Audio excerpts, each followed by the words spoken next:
आज एक अशी घटना आपण बघणार आहोत ज्याच्यामध्ये एका हत्येचं प्लॅनिंग केलं जातं। अगोदर खड्डा खोदला जातो। ज्या व्यक्तीला त्याच्यामध्ये गाडायचं आहे ती व्यक्ती तो खड्डा स्वतः पाहते, पण तिला माहीत नव्हतं की तिचे 6 तुकडे करून त्याच खड्ड्यामध्ये तिला गाडणार आहेत। एक अत्यंत भयंकर अशा पद्धतीची मर्डर मिस्ट्री आज आपल्याला बघायची।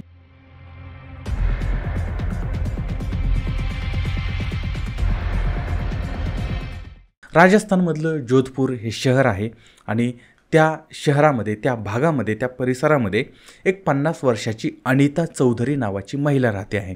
तिचा परिवार आहे। त्या परिवारामध्ये तिचा पती आहे, पतीचं नाव आहे मनमोहन चौधरी, त्यानंतर पत्नी अनिता आणि त्यांचा एक 20-22 वर्षाचा मुलगा आहे राहुल, आणि इतर काही त्यांचे सदस्य घरातले असू शकतात। आता अनिता जी आहे ती फक्त गृहिणी होती असं नाही, तर तिचं स्वतःचं ब्युटी पार्लर होतं। ब्युटिशियन म्हणून ती काम करत होती। घरापासून काही अंतरावरती अगरवाल टॉवर आहे, त्या ठिकाणी सनशाईन ब्युटी पार्लर आहे, ते तिचं दुकान होतं। आणि पतीसुद्धा नोकरीला होता, मुलाचं शिक्षण चाललेलं होतं आणि घरात अगदी सगळं सुरळीत सुरू होतं। आता अनिता ही ब्युटिशियन होतीच, पण त्याचबरोबर ती प्रॉपर्टी डीलरसुद्धा होती। म्हणजे घरची परिस्थिती अत्यंत चांगली होती, सगळं काही ठीक आणि ठाक होतं। तारीख आहे 27 ऑक्टोबर 2024।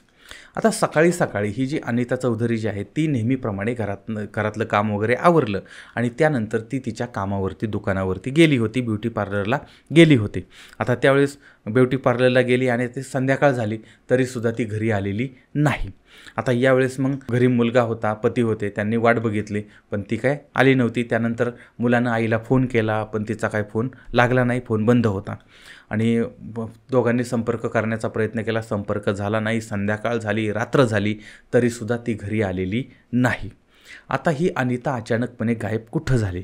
शोध चालू झालेला होता। नातेवाईक, मित्रमंडळी वगैरे यांच्याकडे विचारपूस झालेली होती, कोणाकडून काहीही सुगावा मिळालेला नव्हता। कुटुंब काळजीमध्ये पडलेलं होतं आणि त्यानंतर मग यांनी जोधपूर त्या ठिकाणचं सरदारपुरा पोलीस ठाणं आहे त्या ठिकाणी गेले आणि अनिता चौधरी बेपत्ता झाल्याची तक्रार नोंदवलेली होती।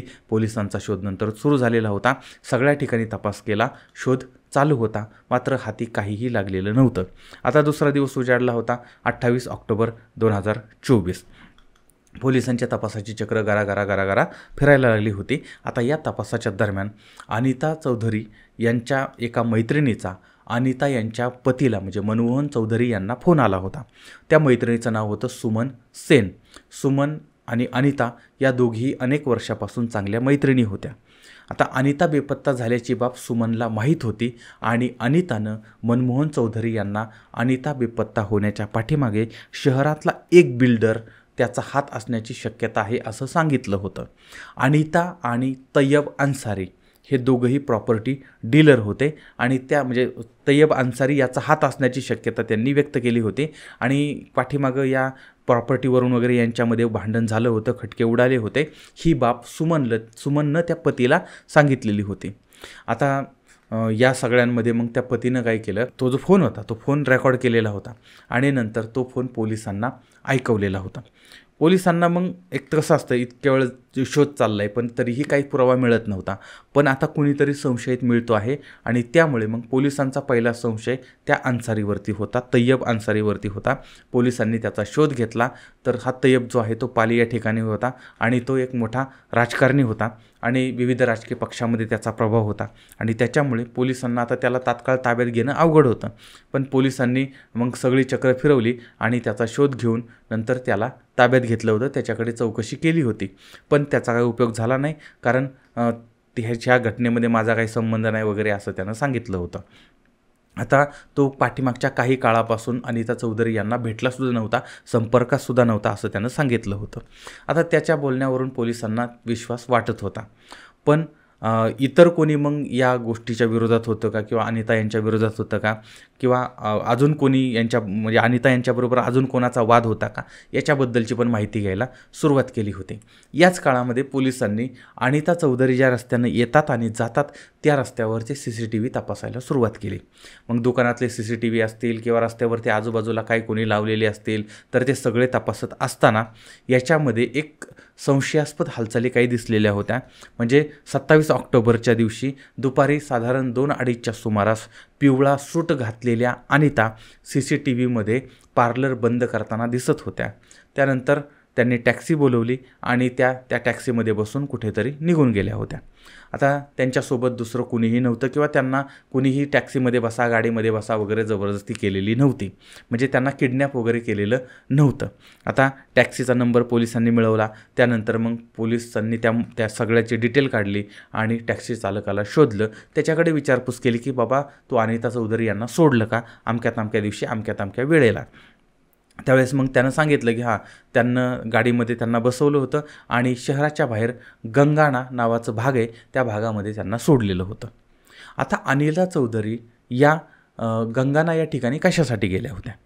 मग त्या ठिकाणी कुणाला भेटले असतील, काय झालं असेल, अनेक प्रश्न समोर आले होते. मग टॅक्सी चालकानं सांगितलं की तिथं सोडलं मी त्यांना आणि मी निघून गेलो होतो. मग पोलिसांनी शोध केला की इथं कुणी त्यांच्या ओळखीचं होतं का. ज्यावेळेस त्यांच्या मुलाला किंवा पतीला विचारलं त्यावेळेस अजून एक महत्त्वपूर्ण माहिती समोर आली होती. त्या घरच्यांनी असं सांगितलं की शहराच्या बाहेर गंगाणा भागामध्येच अनिता चौधरी यांना ओळखणारा गुलामुद्दीन नावाचा व्यक्ती राहतो आहे. आता गुलामुद्दीन हा अनिता चौधरी यांच्या दुकानाच्या समोरच्या बाजूला काम करतो आहे आणि अनिता चौधरी यांचं ब्युटी पार्लर आहे त्याच्या समोरच याचं ड्राय क्लिनिंगचं दुकान आहे आणि स्टार ड्राय क्लीनर्स अशा पद्धतीचं त्याचं नाव आहे आणि हा त्याचा मालक आहे गुलामुद्दीन. आणि या दोघांचे एकमेकांशी अनेक वर्षापासूनचे मैत्रीचे संबंध म्हणजे एकमेकांना ओळखत होते, एकमेकांच्या बरोबर ती बोलणं चालणं वगैरे, घरी जाणं येणं वगैरे होतं यांचं. आता पोलिसांचा संशय मग या गुलामुद्दीनवरती आलेला होता. पोलीस त्याच्या घरी जातात. घरी गेले त्यावेळेस त्याच्या घरी त्याची पत्नी होती. गुलामुद्दीन मात्र गायब झालेला होता, कुठं होता माहीत नाही. पोलिसांनी त्या पत्नीकडे चौकशी करायला सुरुवात केली होती. पण तिनंसुद्धा सांगितलं की पती कुठं गेलेत मला काय माहीत नाही आणि पाठीमागच्या 2 दिवसापासून पती घरी आलेला नाही हे पत्नीनं त्या पोलिसांना सांगितलं. आता मात्र पोलिसांचा संशय जास्त बळावलेला होता आणि त्यांनी त्या पत्नीकडे अजून कसून चौकशी केली होती आणि ती पत्नी जी आहे ती पोलिसांना माहिती देत होती, पण ती माहिती देताना काहीतरी लपवते आहे असं सुद्धा पोलिसांना जाणवत होतं आणि त्यामुळे मग पोलिसांनी तिची अगदी कसून चौकशी केली. याच्यामध्ये तिनं एक धक्कादायक माहिती दिली होती. तिनं सांगितलं गुलामुद्दीननं काही दिवसापूर्वी एक JCB मागवला होता आणि घराच्या समोर 10-12 फुटाचा खड्डा खोदलेला होता आणि त्यानंतर त्यानं तो खड्डा बुजवलेला होता. आता ही माहिती तिनं पोलिसांना दिली आणि ऑलरेडी येताना जाताना पोलिसांनी तो बुजवलेला खड्डा वगैरे तो पाहिला होता. त्यावेळेस पोलिसांनी मग त्याबद्दल पण विचारलं आणि याच्यातनं ही माहिती समोर आली होती. त्यानंतर मग म्हणजे एका बाजूला खड्डा खोदला, मग तो कशासाठी खोदला, काय खोदला याच्याबद्दलचं पण अजून एक नवीन क्लू समोर आलेला होता. पोलिसांचा गुलामुद्दीनचा शोध चाललेला होता. आता या काळामध्ये पोलिसांनी तो खड्डा खोदला. त्या खड्ड्यातनं म्हणजे खड्डा खोदण्यासाठी सुद्धा एखादी त्या ठिकाणी डेड बॉडी आहे हे समजल्यानंतर तो खोदण्यासाठी मग ज्या काही परवानग्या लागतात त्या सगळ्या घेण्यात आल्या आणि तो खड्डा खोदला होता. त्याच्यामधून डेड बॉडी सापडली, त्याचे तुकडे वगैरे सापडलेले होते. तर एका बाजूला हे सगळं चाललं होतं, दुसऱ्या बाजूला पोलिसांचं तो जो गुलामुद्दीन आहे त्याचा शोध चाललेला होता आणि CCTV यंत्रणा वगैरे ते सगळी तपासणी सुरू होती. आणि 29 ऑक्टोबर रोजी गुलामुद्दीन हा जोधपूर रेल्वे स्टेशनकडे ॲक्टिवा स्कूटी जी आहे त्याच्यावरून जाताना तो दिसत होता. CCTVमध्ये सुद्धा ते दिसत होतं, पण त्याच्या पलीकडे काही पोलिसांच्या हाती तो काय लागलेला नव्हता आणि तो बेपत्ता झाला. त्यामुळे त्याच्यावर अजूनच संशय निर्माण झालेला होता आणि त्यानंतर पोलिसांनी मग ती जी पत्नी आहे त्या पत्नीकडे सुद्धा कसून अजून चौकशी केली. कारण सुरुवातीला तिनं दिशाभूल करण्याचा प्रयत्न केला, नंतर खड्डा खोदल्याचं सांगितलं होतं, नंतर त्यातनं बॉडी सापडली होती. पण खड्डा त्यांच्या घराच्या समोर खोदला आहे, बॉडी सापडलेली आहे. मग ही अजून काही लपवते का? त्याच्यातनं अजून माहिती समोर आली आणि ती म्हणजे बेपत्ता अनिता चौधरी ज्या आहेत तर ह्यांनीच हत्या केलेली होती आणि ती बॉडी त्या ठिकाणी टाकलेली होती. आता या सगळ्यातून अजून धक्कादायक बाब अशी समोर आली की अनिता चौधरी यांची हत्या याच नवरा बायकोंनी केली असं त्या सगळ्या चौकशीतनं समोर आलं होतं. पण आता त्यांना हत्या केली, त्यानंतर त्यांचे तुकडे केले, नंतर त्या खड्ड्यामध्ये टाकले, एवढं काय नक्की कशामुळे एवढं सगळं केलं होतं? आता अनिता चौधरी यांच्या दुकानाच्या समोर ह्या गुलामुद्दीनचं दुकान होतं, दोघांचेही चांगले संबंध होते. पण अनिता ज्या आहेत त्या श्रीमंत होत्या, त्यांच्याकडे प्रचंड पैसा होता आणि त्या प्रचंड दागिने घालायच्या. एक लक्षात ठेवा, बऱ्याच लोकांना म्हणजे महिलांना दागिने घालायची जास्त सवय असते, पण त्यांनी याच्यातनं ही गोष्ट लक्षात ठेवली पाहिजे की त्या दागिन्यांवरती सुद्धा काही लोकांची नजर असते आणि त्याच्यासाठी सुद्धा घात केले जातात. इथं अशीच माहिती समोर येते की गुलामुद्दीननं नुकतंच बोरानाडा नावाचा भाग आहे, त्या भागामध्ये घर विकत घेतलं होतं. त्याच्यामुळे याच्या डोक्यावर कर्ज झालं होतं. त्याचबरोबर ह्याला जुगाराचा आणि ऑनलाईन गेमिंगचा नाद होता आणि त्यामुळे ह्याच्यातनं सुद्धा त्यानं प्रचंड पैसा खर्च केला होता आणि हे पैसे तो हरलेला होता. त्यामुळे याला प्रचंड सगळ्या बाजूनं अडचणी होत्या, पैशाची चणचण भासत होते आणि अशा परिस्थितीमध्ये त्याची बुद्धिमत्ता नासलेली होती. त्याला पैशाची गरज होती आणि त्यामुळे त्याची नजर अनिता चौधरी यांच्यावरती होती, त्यांच्या दागिन्यावरती होती, त्यांच्या पैशावरती होती. त्यामुळे त्यानं त्यांच्याकडून दागिने ओरबडण्याचा आणि आपलं कर्ज फेडण्याचा प्लॅन केलेला होता आणि त्यामुळे मग त्यानं अनिता चौधरी यांना काहीतरी कामाच्या निमित्ताने आपल्या घरी बोलवलं होतं. वेगळ्या पद्धतीनं, त्यांना कोणाला कळणार नाही अशा पद्धतीनं प्लॅन करून त्यांना घरी बोलवलं. पण त्याच्या अगोदर त्यांना मारायचं हे सगळं ठरलं होतं. म्हणून त्यानं 4-5 दिवस अगोदरच घराच्या समोर एक JCB बोलवला आणि तिथून खड्डा खोदलेला होता आणि खड्डा खोदल्यानंतर मग त्यानं यांना बोलवलं, अनिता चौधरींना बोलवलं आणि त्या घरी आल्या, स्वतःहून घरी आल्या. घरी आल्यानंतर मग यानं त्यांना लिंबाचा सरबत त्यानं प्यायला दिला, त्याच्यामध्ये गुंगीचं औषध टाकलं. त्यानंतर या बेशुद्ध झाल्या. बेशुद्ध झाल्यानंतर मग त्यांना त्या ठिकाणी त्यानं त्याच्याकडे जे हत्यार होतं त्या हत्यारानं कापलं, त्यांचे 6 तुकडे केले. त्याच्यानंतर घरातच हत्या करून, तुकडे करून, हातपाय वगैरे सगळं बाजूला करून त्यानंतर मग त्याच्यामध्ये प्लॅस्टिकच्या बॅगमध्ये ते गुंडाळले आणि खड्ड्यामध्ये पुरलेले होते. नंतर तो खड्डा जो आहे तो भरलेला होता आणि काहीच झालं नाही असं त्यानं भासवायला सुरुवात केली होती. आता इकडं अनिता ज्या आहेत त्या गायब झाल्या होत्या, घरी आलेल्या नव्हत्या. त्यामुळे कुटुंबांनी पोलिसांमध्ये तक्रार दाखल केली होती. पोलिसांनी शोध घ्यायला सुरुवात केली होती आणि एक कडी जोडायला सुरुवात केली आणि यावेळेस या गुलामुद्दीनला वाटलं की आता पोलीस आपल्यापर्यंत पोहोचतील, त्यामुळे तो तिथून गायब झालेला होता. पण पोलीस त्या पत्नीपर्यंत पोहोचले आणि या हत्याकांडाचा उलगडा झालेला किंवा ते उघड झालेलं होतं. आता या हत्याकांडामध्ये तिलासुद्धा सहआरोपी केलेलं होतं आणि अनिताच्या हत्येचे पुरावे मिटवण्याचं काम तिनं केलं होतं असं प्रथमदर्शनी समोर येतं आहे. आता हा सगळा तपास चाललेला होता आणि या सगळ्यामध्ये तो जो फरार झाला होता तो वेगवेगळ्या ठिकाणी, म्हणजे तो जोधपूर पोलीस स्टेशनपर्यंत स्कूटीवरती गेल्यानंतर स्कूटी तिथंच लावली. त्यानंतर मग मिळेल त्या बाजूनं इकडं तिकडं फिरत होता आणि त्यानंतर साधारण नंतरच्या 2-4 दिवसामध्येच पोलीस त्याचा शोध घेत मुंबईपर्यंत पोहोचले आणि मुंबईमध्ये त्याला ताब्यात घेतलं होतं. त्याला ताब्यात घेतलं. त्याच्यानंतर सुरुवातीला ज्याच्यावरती संशय होता तो तय्यब अन्सारी, यालाही पोलिसांनी ताब्यात घेतलं होतं. आता मी मगाशी सांगितलं तय्यब अन्सारी जो आहे तो मूळचा पालीचा होता आणि 30 वर्षापूर्वी तो त्या ठिकाणी जोधपूर या भागामध्ये, पाली या भागामध्ये ॲटो रिक्षा चालवायचा. नंतर तो जोधपूर या ठिकाणी आला होता. नंतर प्रॉपर्टीचं काम सुरू केलं होतं.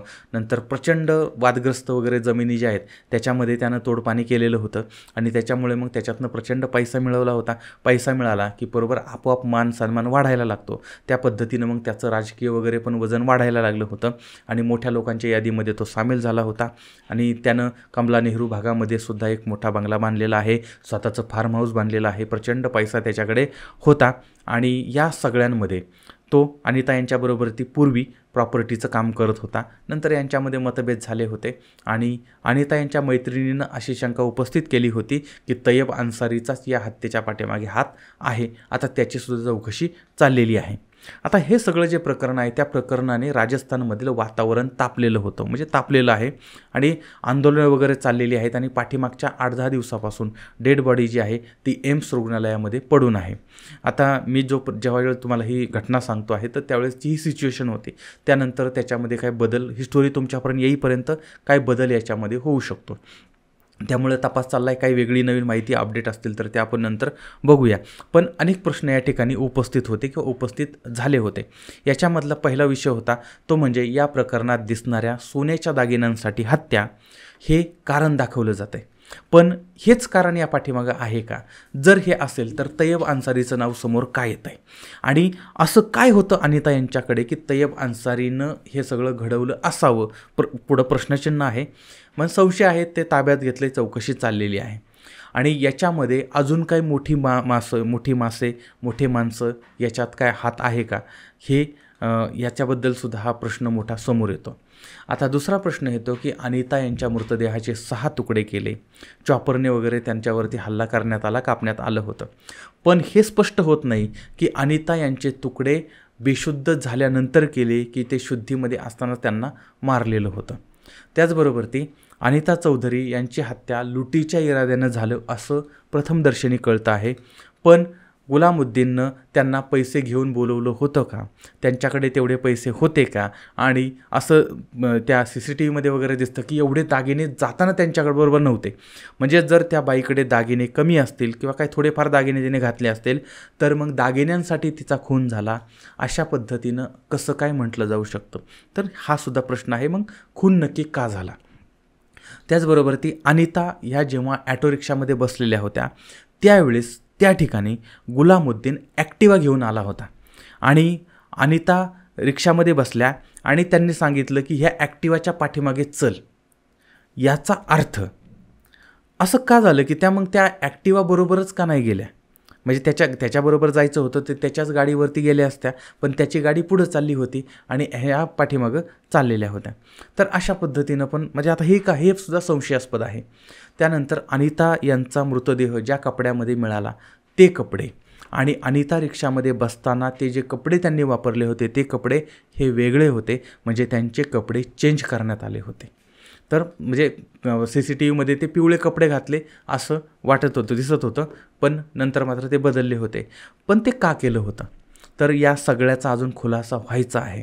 पण आत्तापर्यंत जे समोर आलं ते तुमच्यासमोर मांडलं आहे आणि बघूया आता काय अपडेट येतील ते सुद्धा आपण पाहूया. तुम्हाला याबद्दलची काय माहिती असेल ती सुद्धा जरूर कळवा. पुन्हा भेटूया पुढच्या भागामध्ये एका नवीन विषयासह. तोपर्यंत धन्यवाद.